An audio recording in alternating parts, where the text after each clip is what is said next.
क्या मित्र, आपका भी जीवन दुख से भरा हुआ है?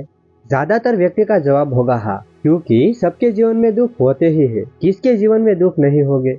ऐसा कोई भी व्यक्ति नहीं होगा जिसके जीवन में दुख ना हो।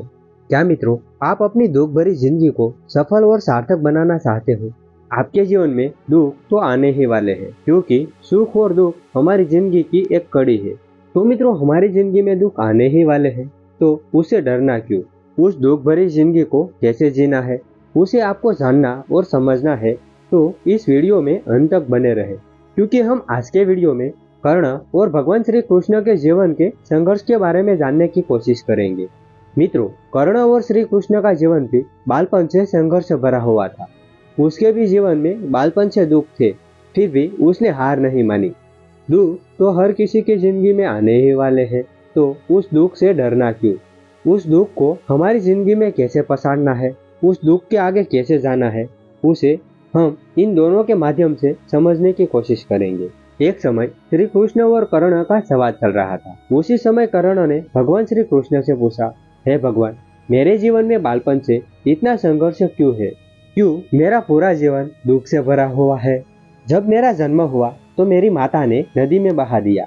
इन छोटे बालक की क्या गलती थी जो अपनी माता ने उसे नदी में बहा दिया?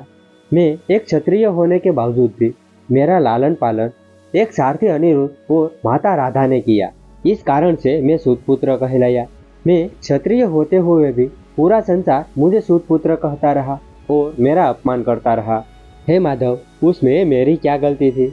उस पर भगवान श्री कृष्ण ने जवाब दिया, मैं भगवान होते हुए भी मेरा जन्म एक जेल में हुआ, जहाँ पर जन्म से ही मेरी मृत्यु का खतरा था। मेरे ही बड़े से भाई को जन्म के साथ ही उसे मार दिया गया और मेरी भी मृत्यु का खतरा पहले से था। वहाँ से मेरे पिता ने बाहर निकाला और मुझे गोकुल लाया गया। मथुरा से गोकुल के रास्ते में भयावह तूफान था। नदी में भी बहुत पूर आया हुआ था। मेरे पिता ने एक टोपले में मुझे रखकर उस तूफान से भरी नदी को पार कर मुझे गोकुल लाया गया। जब मुझे गोकुल लाया गया तो वहाँ भी मेरे जीवन में खतरा था। वहाँ पर भी मुझे मारने के लिए मेरे मामा ने बहुत से राक्षस भेजे। हे कर्ण, तुमने अपने जन्म के साथ अपनी माता को त्यागा है, वैसे ही मेरे जन्म होते ही मुझे भी अपने माता पिता को त्यागना पड़ा। वहाँ पर भी मेरे जीवन में संकट ना रुके।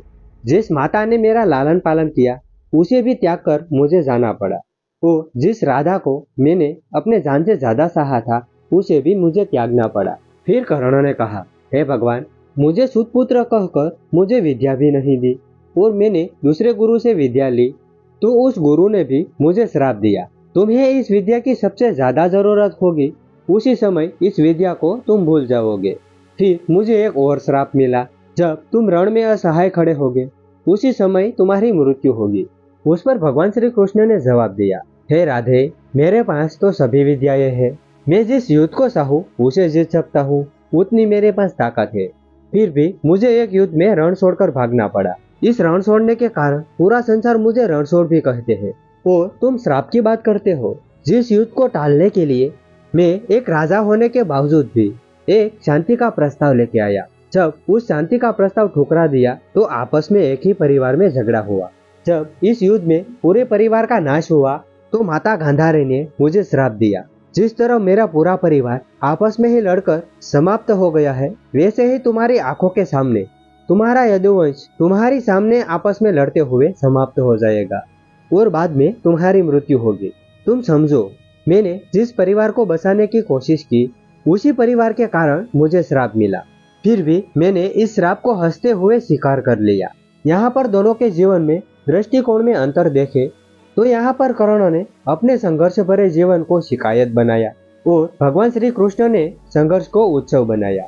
आपने भगवान श्री कृष्ण का जीवन देखा होगा तो आपको मालूम ही होगा, भगवान श्री कृष्ण पूरे जीवन में हंसते ही रहे। यहाँ पर भगवान श्री कृष्ण का पूरा जीवन दुख से भरा हुआ था, फिर भी वह पूरा जीवन क्यों हंसते रहे?